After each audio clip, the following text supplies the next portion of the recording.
Dedicated the book to Armando Rodriguez. Yes. Could you tell us a little more about him? Yeah, I could. I never knew it.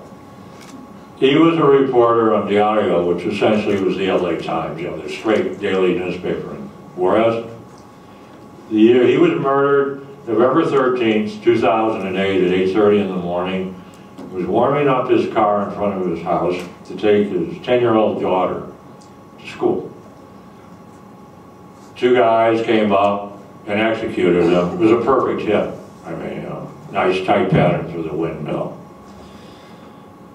Now, Armando, the day he died, which was November 13th, had filed 907 stories that year of murders. He had basically been consumed by what was going on.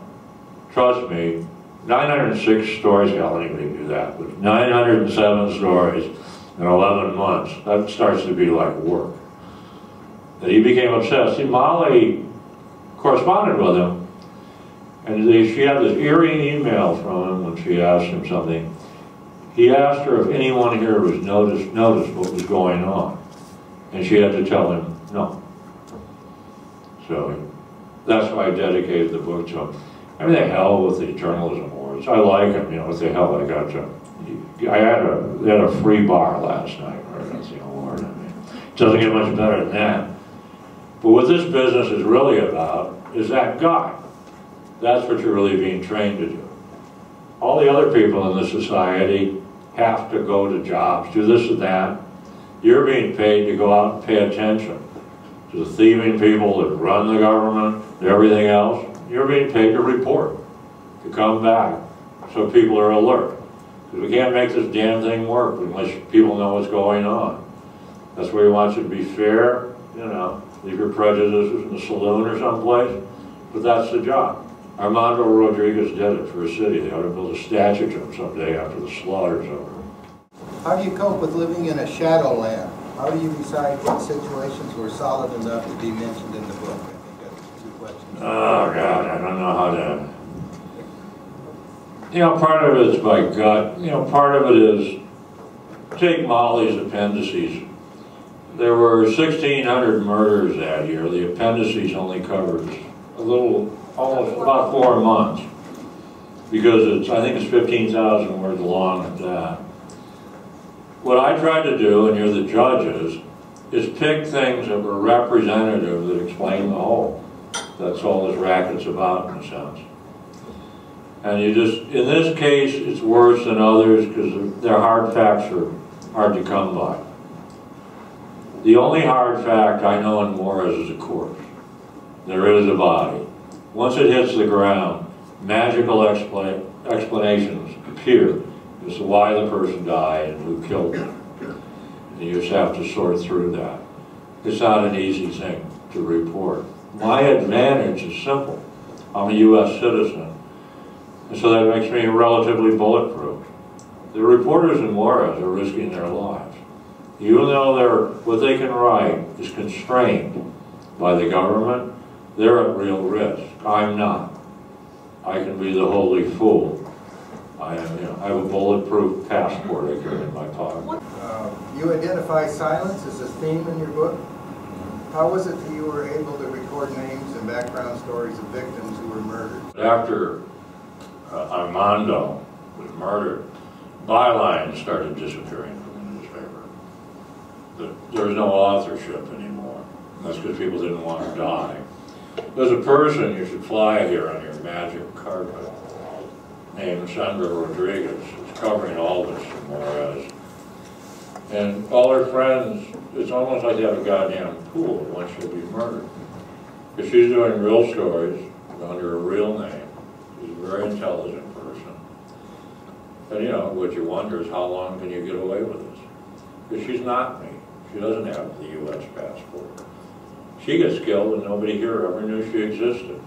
I get killed, at least, you know, I get 19 seconds on the evening news or something. You know, that I can't emphasize enough. These people are standing our watch, my watch. They are doing what the U.S. press should be doing. part of my contempt for the U.S. press is based on two things: the way they're covering Mexico and knowing them. But, the Mexican press is doing something extraordinary. They're covering a war where they're the targets. And that's not, most of us don't go through that. I hope none of you ever go through that. Certainly I'm not going through that. You know, I get threats, big deal. You know, it's like having a bad dinner at Denny's. It's not the end of the world. The papers that you worked for, did they spike your stories or water them down? No, you know, look at, I can't complain. The papers I worked for, I was always at loggerhead with management, but they didn't spike the stories. One of the myths in media is that somebody won't let you do something. Well, why don't you try it first and then say that? It's very hard to kill a story once it's done. If you go to management and you say, I want to do a story on the stress in the community of copper miners that are striking, they'll say no. If you go do it and turn it in, then it's hard. Then it's hard. Then they have to say we're censoring, you know, we're corporate, we don't report everything. They find that hard to do. They're not really monsters. So to make a long story short, I never asked anybody. I just went and did it. So hell with them. You know? Words to live by? To hell with them? Yeah. Look at, I don't work. I never worked for the Gannett Corporation. I never worked for the publisher. Fuck them. I worked for the readers. As far as I was concerned, I was like a guy renting a stall in a public market. But I used the paper, but I didn't work for them. I didn't give a damn what they thought. Did you see yourself writing on the side of the workers? Well, no, in that case, look at, I wanted to report what was happening. In that case, you know, every story is specific. These copper camps in Arizona were essentially Mexican-American. They were 4 or 5 generations deep. The strike was an effort to break the union. The union had created the culture of these camps. Until 1961, in every goddamn mine in Arizona, there were segregated changing rooms for Anglos versus Mexicans.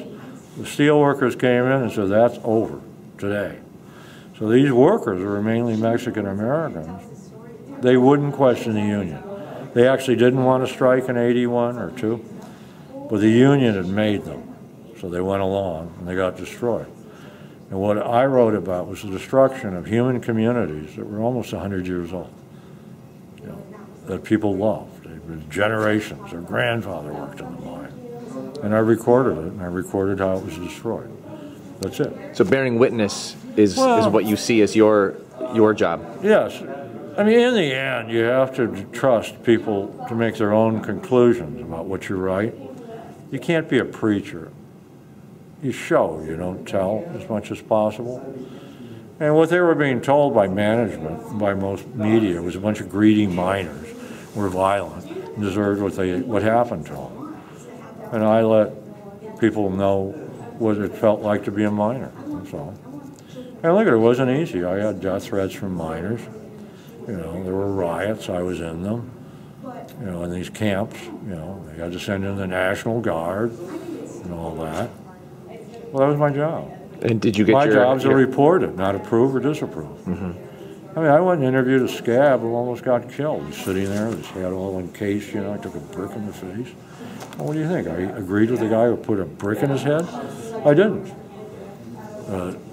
It wasn't like I just covered one side. I talked to management, you know. But I think I understood what was happening. The corporation, because of Reagan, air controllers, was going to take this one to the wall because they thought they could get rid of it. They could break a union, and they did. And I thought this is an epic battle.